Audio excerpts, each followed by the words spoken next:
우리 옆 사람과 함께 인사 나누겠습니다. 사랑하고 축복합니다. 한 번 더 인사 나눌까요? 당신은 주님의 기쁨입니다.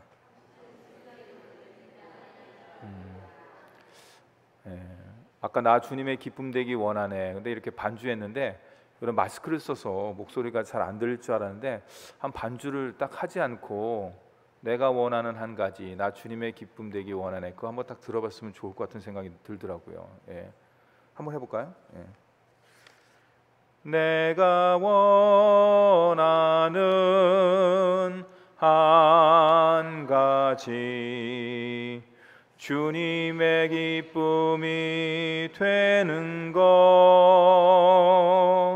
내가 원하는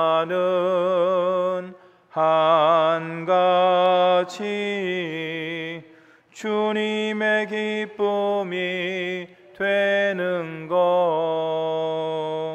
여러분, 날마다 주님의 기쁨이 되기를 간절히 바랍니다. 열왕기상은요, 솔로몬 주기부터 아하시아 통치까지 약 120년 동안 이루어진 역사를 기록한 것이 열왕기상입니다. 이제 다 암기하셨죠? 지난주 수요일 설교를 잠깐 나눠보면요, 성전 기물들에 대해서 이제 설명을 하고 있습니다.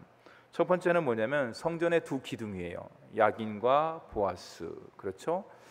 출애굽 당시에 광야 생활 가운데 불기둥과 구름기둥을 상징하는 것이 바로 야긴과 보아스라고 할 수가 있습니다. 그 이름을 합치면 뭐냐? 여호와께서 권능으로 그를 세운다는 뜻이에요. 하나님의 능력으로, 하나님의 주권으로, 하나님의 지혜로 날마다 우리의 삶의 지경을 세워나가신다는 것이. 여러분, 그렇지 않습니까? 여러분 가정 가운데 혹시 야긴과 보아스의 기둥을 날마다 세우고 있습니까?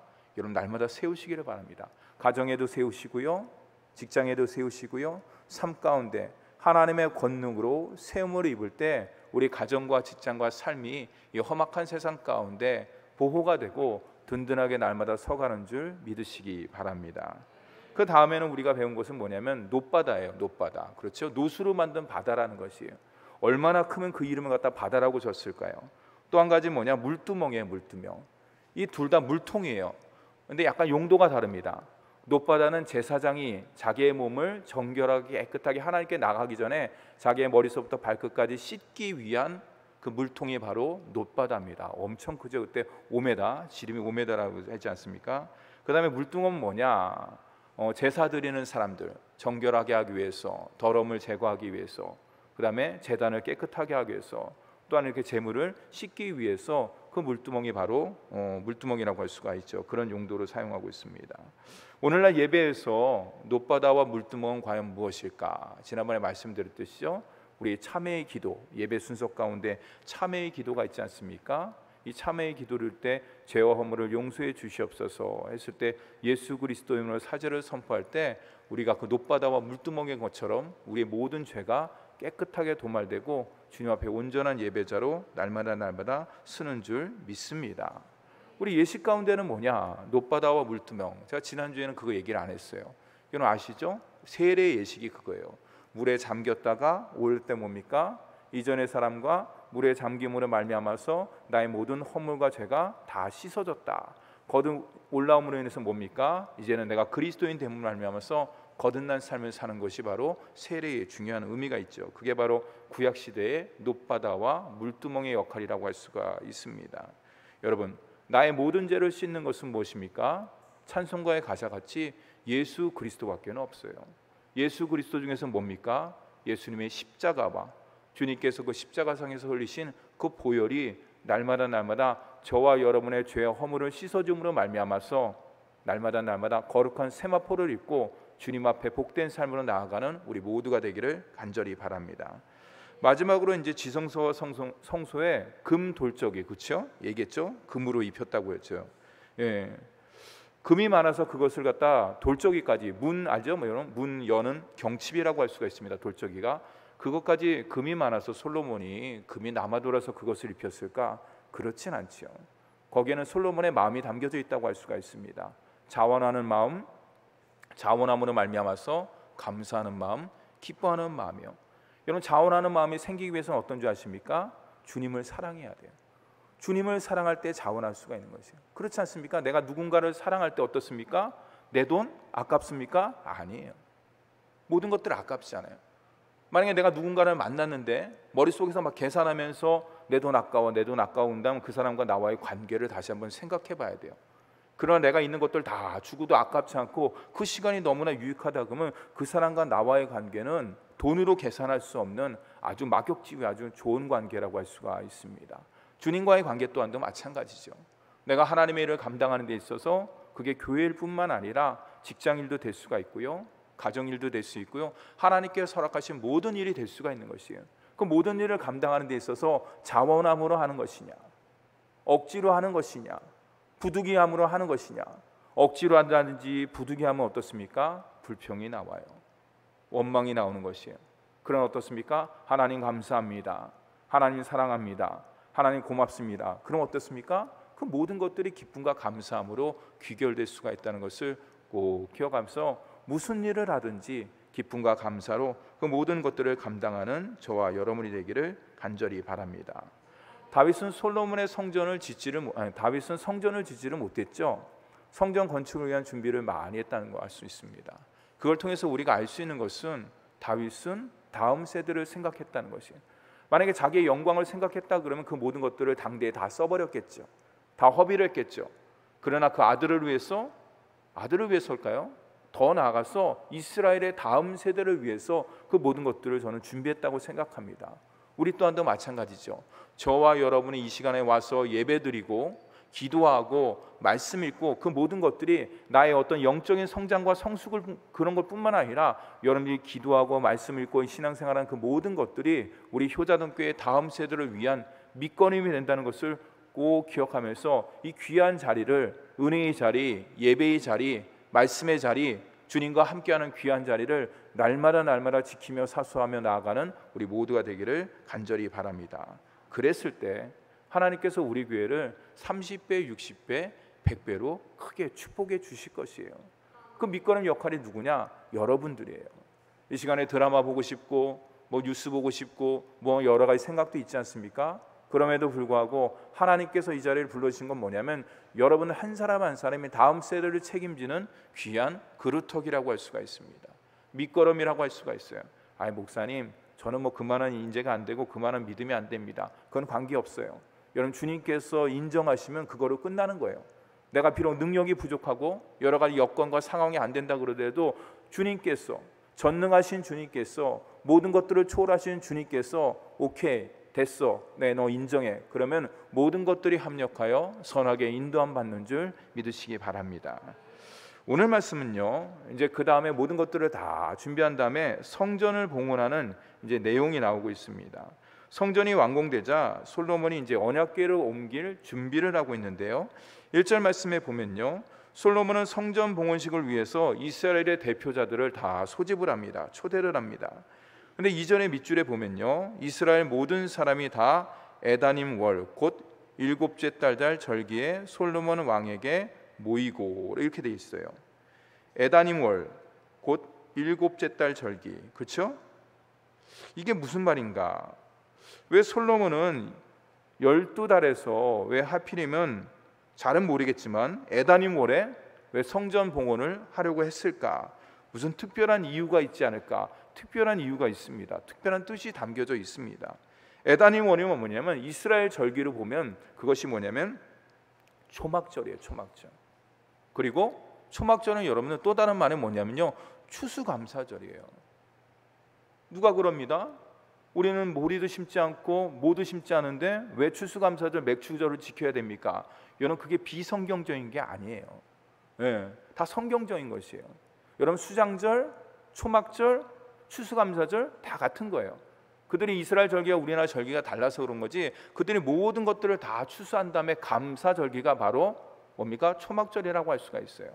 특별히 초막절은 의미가 있는 게 뭐냐? 그것은 뭡니까? 이스라엘 백성들이 출애굽함으로 말미암아서 그 구원을 기념한 절기가 바로 초막절이라고 할 수가 있죠. 광야에서 초막을 지으면서 생활하면서 그 아버지가 아들에게 이야기하는 거예요. 자녀들에게 이야기하는 것이에요. 무엇을 이야기하냐?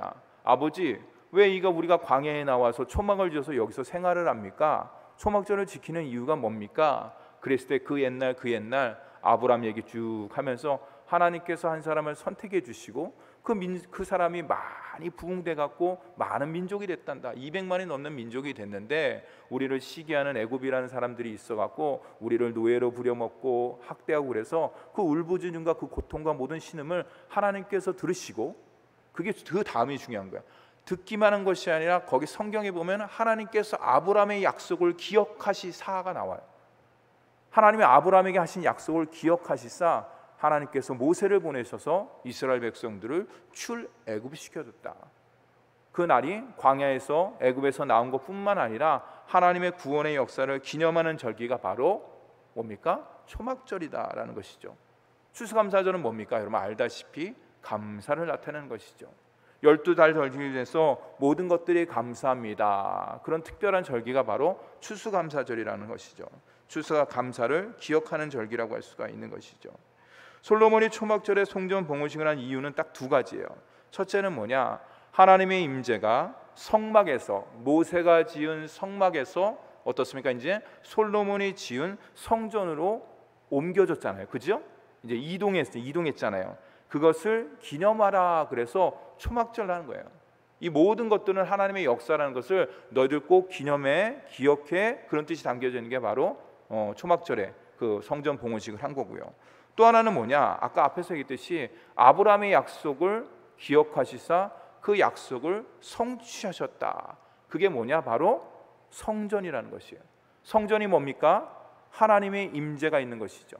하나님의 영광이 있는 것이죠. 그게 뭡니까? 아브라함과 맺은 약속이 하나님의 영광과 하나님의 임재를 통해서 온전히 이루어졌던 것을 날마다 감사하면서 기억하면서 나아가라. 그런 뜻이 바로 초막절에 그 성전 봉헌식이란 솔로몬의 기쁜 뜻이 담겨져 있는 것이에요. 제가 이 말씀을 준비하면서 우리 효자동교회 100주년을 위해서 무엇을 해야 될까 한번 생각을 해봤어요. 근데 여러 가지 머리 가운데 제가 떠오르더라고요. 그래서 어떤 분하고 함께 이야기를 좀 이런저런, 우리 교회란 얘기는 안 하고 이런저런 얘기를 갖다 함께 나눴더니 그거 참 좋은 생각이네요. 그렇게 이야기를 하고 있더라고요. 예, 여러분, 우리 효자동교회가 기념하고 기억해야 될 일들이 뭐가 있을까요? 여러분, 효자동교회 수십 년 동안 생활하면서 여러분 효자동교회를 위해서 특별히 생각나는 것, 기억나는 것, 기념되는 일은 과연 무엇일까요? 여러분 인생 자체가, 효자동교회의 역사 자체가 여러분들의 삶의 기념이며 기억이 되기를 간절히 바랍니다. 그랬을 때 여러분들의 신앙생활이 더욱더 하나님 앞에 영광 돌리는 귀한 신앙생활으로 나갈 수가 있는 것이죠. 우리 효자동교회가 더 많이 100주년뿐만 아니라 앞으로 그 100년 더 이상 내다보면서 하나님 주님을 기념하고 기억하며 감사하는 일들이 차고 넘치기를 간절히 축원합니다. 3절에서 5절은요, 이제 언약궤를 옮기는 내용이 나오고 있습니다. 3절에 밑줄 한번 쳐볼까요? 궤를 매니라. 4절에는요, 기구들을 메고 또 메고 올라가매. 반복되는 게 있죠. 뭐가 반복됩니까? 맨다. 어깨에 맨다는 것이요, 어깨에 걸친다는 것이요. 왜 그게 그렇게 중요할까? 왜 밑줄을 걷을까? 여러분 혹시 기억나십니까? 제사장들이 언약궤를 메고 궤를 메고 이제 성전으로 올라가는 것이에요. 지성소로 나아가는 것이요. 이게 왜 이렇게 중요하냐? 옛날에 다윗이 언약궤를 메지 않고 나름대로 하나님 앞에 최고를 드리겠다 그러고 새 수레에 실었어요. 근데 알죠? 우사가 소가팀으로 인해서 궤가 쓰러질까봐 우사가 그걸 딱 막은 거예요. 잡은 거예요, 궤를. 그래서 어떻게 했습니까? 하나님께서 진노하사 우사를 치셨더니 그것이 바로 베레스 우사라는 뜻이 담겨져 있는 것이에요. 그만큼 우사가 죽고 마는 것이에요. 이것은 솔로몬이 알았어요. 그 아버지 때에 일어났던 것을 알았기 때문에. 제가 보기엔 역사책은 성경에 나와 있지 않지만 그 역사책을 갖다 보면서 그전 다윗의 역사를 갖다 보면서 알았던지 아니면은 다윗이 아들에게 이야기를 했던지, 제가 보기엔 전자보다는 후자의 가능성이 높아요. 아들아, 이리 좀 와봐라. 네가 이제 앞으로 왕이 될 텐데, 네가 왕이 되면은 언약궤를 갖다 옮길 텐데 절대로 새수레에 실지 마라. 하나님께서 진노하셔갖고 내가 여러 가지 어려운 것들을 경험했단다. 하나님 앞에 거룩한 모습을 보이지 못했단다. 방법대로 정석대로 성경에 나와 있는, 율법에 나와 있는, 제사법에 나와 있는, 제사의 모든 관계가 되는 그 모든 법대로 그대로 해라. 그래서 아마 솔로몬이 그것을 생각하고 나서 뭡니까? 언약궤를 메고 제사장이 메고 옮겼던 것 같아요. 여러분, 이걸 통해서 우리가 알 수 있는 건 뭐냐? 우리가 하나님의 일을 감당하는 데 있어서 이렇게 하시면 하나님께서 좋겠지? 그것도 괜찮아요. 근데 중요한 건 뭐냐면요, 그것이 하나님의 뜻이 돼야 되는 거예요. 하나님께서 얘기했을 때, 하나님, 제가 이런 생각을 하는데 이거 어떻게 생각합니까? 그랬을 때 좋아. 그랬을 때 그것이 하나님께서 기뻐하시고 하나님께 영광 돌리는 귀한 일이 될 수가 있는 것이죠. 제가 지난번에도 한번 말씀을 드렸듯이 그 대표적으로 자기 뜻과 자기 생각대로 하나님께 영광 돌리는 한 사람 생각나죠? 여러분은 신약시대에 사자로 시작돼서 울자로 끝나는 사람. 그렇죠. 그 얼마나 열심히 특심합니까? 얼마나 뛰어납니까? 누가 보더라도 그 바울의 열심, 율법에 대한 열심, 하나님에 대한 열정, 그것은요 누구도 꺾을 수 없는 것이에요. 다 인정하는 것이에요. 그러나 한 사람, 예수 그리스도께서 뭐라고 합니까? 왜 네가 나를 핍박하느냐? 그거예요. 여러분, 그릇된 열심, 그릇된 충성은요 오히려 하나님의 일에 걸림돌이 될 수 있다는 것을 우리는 성경 곳곳을 통해서 깊이 깨달아야 되는 것이에요. 그렇다 그러면은 내가 하나님께 영광 돌리는 귀한 일이 정말 영광 돌리는 일이 되기 위해서는 어떻게 될까? 간단합니다. 말씀을 통해서 하나님의 방법대로 그 모든 것들을 행하면서 나아갈 때 그 모든 것들이 하나님께 영광 돌리는 귀한 일로 귀결되는 줄 믿으시기 바랍니다. 6절에서 9절 말씀에 보면요, 이제 언약궤를 지성소에 안치를 하는 내용이 납니다. 성전 지성소, 그러니까 성전에 이제 지성소가 있지 않습니까? 그 그룹들의 날개, 지난주에 보셨죠, 여러분들? 혹시 기억나실지 모르겠지만은 야긴과 보아스 성전이 있고요. 그 문이 이제 딱 들어가면은 야긴과 보아스 좌우에 있습니다. 그리고요 안으로 쭉 들어가면은 여러 가지 이제 떡상과 모든 것들, 이제 등대, 금등잔, 뭐 여러 가지, 그다음에 그 향단, 그런 모든 것들이 이제 다 진열되어 있습니다. 근데 특징적인 게 뭐냐? 성막하고 성전은 특징적인 게 뭐냐면 성막은 평면이에요. 평면. 성소와 지성소가 회막 하나로 가려져 있어요. 그렇죠? 근데 성전은 그렇지 않아요. 성전은 성소와 지성소가 회막으로 가려져 있는 것이 아니라 나무로 만들어져 있어요. 거기에 금칠을 한 것이에요. 그 문이 있다는 것이에요. 근데 그거보다 더 중요한 게 뭐냐? 성전에서 지성소로 나아갈 때 계단이 있어요. 혹시 기억나실지 모르겠지만 약 5m 정도 되는 계단이 있어요. 그러니까 성소에서 딱 계단을 갖다 바라보면서 지성소를 봤을 때 안 보여. 거의 지성소가 안 보여. 거의 보인다 그러면 오늘 말씀 가운데 그룹들의 날개만 보일 거예요. 아마 거의. 그렇습니다. 높게 만들어져 갖고 그룹의 날개만 보이는 것이에요. 여러분, 그게 뭡니까? 구별됐다는 것을 상징하기 위해서, 나타내기 위해서 솔로몬은 나름대로 계단을 하나님께 식양을 받아서 계단을 만들어서 그렇게 한 것이죠. 근데 여기 말씀에 보면은 언약궤가 지성소에 안치가 되는데 중요한 건 뭐냐면 언약궤 안에 세 가지가 들어가 있어야 되는 거죠. 그렇죠? 뭡니까? 여러분 아시죠? 두 돌판. 또 뭐가 있죠? 기억 안 나시죠? 아론의 지팡이. 또 뭐가 있죠? 만나를 담은 항아리. 근데 오늘 말씀에 보면은 뭐만 있습니까? 두 돌판만 있어요. 9절 말씀에 보면 그 언약궤 안에, 그렇죠? 그 궤 안에는 두 돌판 외에 아무것도 없으니 누가 훔쳐갔을까? 성경에는 나와 있지 않습니다. 나머지 두 물건은 중간에 사라진 것으로 되어 있어요. 중요한 건 그것이 중요한 것이 아니라 뭡니까? 솔로몬 시대의 성전 기구들이 모든 것들을 다 새롭게 만들었는데 언약궤만큼은 모세가 만든 그대로 하나님의 계획 따라서, 하나님의 식양에 따라서, 하나님의 설계도 따라서 모세가 만든 언약궤 그대로 안치되었다는 것이요. 이걸 통해서 솔로몬의 성전이 모세의 성막을 계승했다는 그런 의미가 담겨져 있는 것을 우리가 알 수 있는 것이요. 제가 이 말씀을 또 준비하면서 생각한 게 있어요. 우리 효자동교회 좋은 전통들이 있지요. 있지요. 여러분 한번 생각해 보세요. 어떤 것들이 있을까? 그것들은 날마다 계승이 돼야 되는 것이야. 그렇지 않습니까? 이렇게 빵긋빵긋 웃는 모습들, 그런 것도 계승이 돼야 되고, 아멘도 잘하는 것도 계승이 돼야 되고, 참 착하고 그 모든 것들도 계승이 돼야 되는 것이에요. 사랑하는 성도 여러분, 우리 효자동교의 좋은 전통 그리고 좋은 모든 것들은 계승하며 발전시키는 저와 여러분이 되기를 간절히 바랍니다. 이제 마지막으로 성전 안에 이제 언약궤를 갖다 안치하자마자 나타나는 현상이 있었어요. 그게 뭐냐? 10절에서 11절 말씀은 이제 읽도록 하겠습니다. 10절에서 11절 말씀 시작.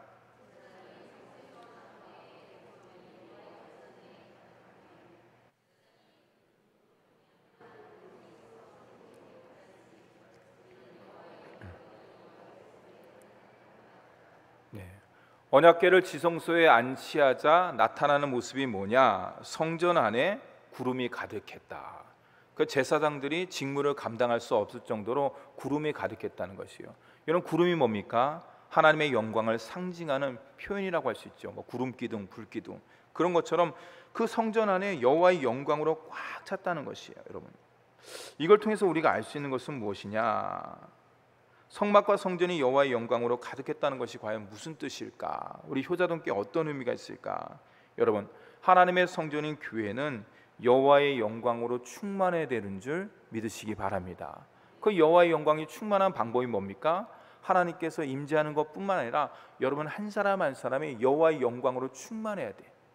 그러기 위해서는 어떻게 됩니까? 아까 얘기했듯이 하나님의 영광의 빛을 받아야 돼. 하나님의 영광의 빛을 받기 위해서는 그것을 반사해 갖고 영광되는 것인데, 그 영광의 빛을, 주님의 영광의 빛을 받기 위해서는 어떻게 되냐? 그 모든 것들은 말씀과 예배를 통해서 임한다는 것이에요. 사랑하는 성도 여러분, 말씀 가운데 예배 가운데 하나님의 영광의 빛을 받고 그 영광의 빛을 서로에게 전하며 더 나아가서 우리 가정과 이웃과 삶 가운데 하나님의 영광의 빛을 전하는 저와 여러분이 되기를 간절히 바랍니다. 또한 하나님의 영광이란 무엇인가? 무슨 뜻이 담겨져 있을까? 교회의 참 주인은 인간이 아니라는 것이에요. 목사가 아니라는 것이에요. 인간이 되고 목사가 되고 한 개인이 됐을 때, 사회가 됐을 때 하나님의 영광은 임하지가 않는 것이죠. 하나님의 영광이 임했다는 게 뭡니까? 그 교회, 성전의 주인은 누구다? 인간이 아니라 하나님 자신이라는 것을 오늘 말씀을 통해서 알 수가 있는 것이에요. 하나님의 주의라는 것을 우리가 날마다 인정해야 되는 것이에요. 사랑하는 성도 여러분, 근데 중요한 건 뭐냐? 교회만이 하나님의 영광이 있습니까? 아니잖아요. 내 심령에도 하나님의 영광이 임합니다. 그렇죠? 가정 가운데는 하나님의 영광이 임합니다. 직장 가운데는 하나님의 영광이 임합니다. 자, 이제 대답이 나왔죠? 가정 가운데, 직장 가운데, 내 심령 가운데 날마다 하나님의 영광의 빛이 임하기 위해서는 어떻게 된다고요? 주인이 바뀌어야 돼요. 내가 주인이 아니에요. 그 장주한 집사님이 여러분 돌아가셨습니다. 그래서 오늘 위로 예배를 드리고 함께 우리 성도님들과 함께 위로 예배를 드렸는데, 제가 설교하면서 그런 얘기를 했어요. 내 인생은 나의 것. 제가 뭐 잘 쓰는 레파토리인데 내 인생은 나의 것이 아니에요. 근데 여러분, 사단과 마귀와 세상은 자꾸만 얘기를 해요. 부추겨요. 너를 치장해라, 너를 꾸며라, 너를 자랑해라, 너를 높여라, 너를 지켜 세워라.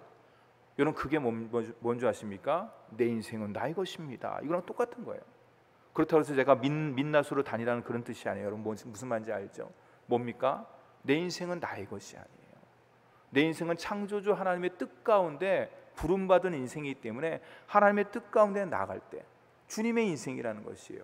사랑하는 성도 여러분, 내 삶의 주인이 내가 아니라 주님이 됐을 때, 내 가정의 주인이 주님이 됐을 때, 내 직장의 진정한 상사가 주님이 됐을 때, 삶 전체가 주님이 됐을 때 주님의 영광의 빛이 임하고 그 영광의 빛을 발하는 줄 믿으시기 바랍니다. 성전이 여러분들 아시죠? 7년 동안 지어졌고 왕궁은 13년 동안 20년 동안 솔로몬이 지었습니다. 여러분, 말씀에 보면은 13,000명 이상의 뭡니까? 많은 사람들이 그 성전의 노력을 많이 했어요. 20년 동안 어마어마한 인원이에요. 여러분, 이걸 통해서 우리가 분명히 알 수 있는 것은 뭐냐? 하나님의 성전뿐만 아니라 교회는 많은 이들의 사랑과 헌신과 수고와 눈물과 그 모든 것들의 결정체라는 것이에요. 그렇지 않습니까? 여러분, 여기서 기도하시잖아요. 여기서 헌신하시잖아요. 그렇죠? 또 여러 가지 봉사도 하시잖아요. 교회란 무엇이냐? 하나님의 영광이 임하는 교회란 무엇이냐? 사랑의 결정체, 수고의 결정체, 헌신의 결정체, 봉사의 결정체가 바로 하나님의 영광이 임하는 교회라는 것을 꼭 기억하고, 우리 교회가 더 영광스럽게 봉사하며 헌신하며 수고하며 사랑하며 나누는 우리 교회가 되기를 간절히 바랍니다. 우리 옆세 사람한테 진한 눈빛으로, 저희 아내는 그런 거 많이 하지 말라 그러는데 나는 자꾸만 하고 싶어요. 사랑합니다. 자꾸 옆에 시키지 말라 그러는데 어쩔 수 없어요. 여기 올라오면 내 마음대로 하는 거예요. 마지막으로 교회란 뭐냐? 여러분, 하나님의 영광, 그 영광이 아까 얘기했듯이 나에게만 머물기를 원치 않고, 가정에 머물기를 원치 않고, 직장에만 머물기를 원치 않고, 삶 가운데 머물기를 원치 않아요. 뭡니까? 결국에는 이 모든 것들에 하나님의 나라와 그의 의가 이루어지기를 원하는 거예요. 그게 뭐냐? 하나님의 영광의 삶이라는 것이, 여러분들, 그게 바로 성전의 의미고 교회의 가장 교회되는 모습이라고 할 수가 있는 것입니다. 이 땅 가운데 우리 교회가 하나님의 임재와 하나님의 영광과 그리고 하나님의 말씀 가운데 순종하는 귀한 공동체로 날마다 나아가기를 간절히 축원합니다. 그러기 위해서 여러분 한 사람 한 사람이 하나님의 임재, 하나님의 영광을 사모하셔야 돼요. 내가 내 심령이, 내 삶이, 내 가정이 하나님의 영광 돌리는 귀한 가정 되기를 원합니다. 직장이 그렇게 되기를 원합니다. 내 심령이 그렇게 되기를 원합니다. 내가 드러나는 모든 것들이 내가 아니라 하나님의 영광만을 드러내기를 원합니다. 그럴 때 여러분들 통해서, 우리 효자동 교회를 통해서 이 주변의 모든 것들이 하나님의 영광의 빛으로 기쁨과 감사와 평안과 은혜와 사랑과 능력이 넘쳐날 줄 믿습니다. 하나님께서 우리 교회를 특별히 사랑하십니다. 날마다 하나님의 임재와 하나님의 영광이 나타나는 귀한 밑거름이 되는 저와 여러분이 되기를 간절히 축원합니다.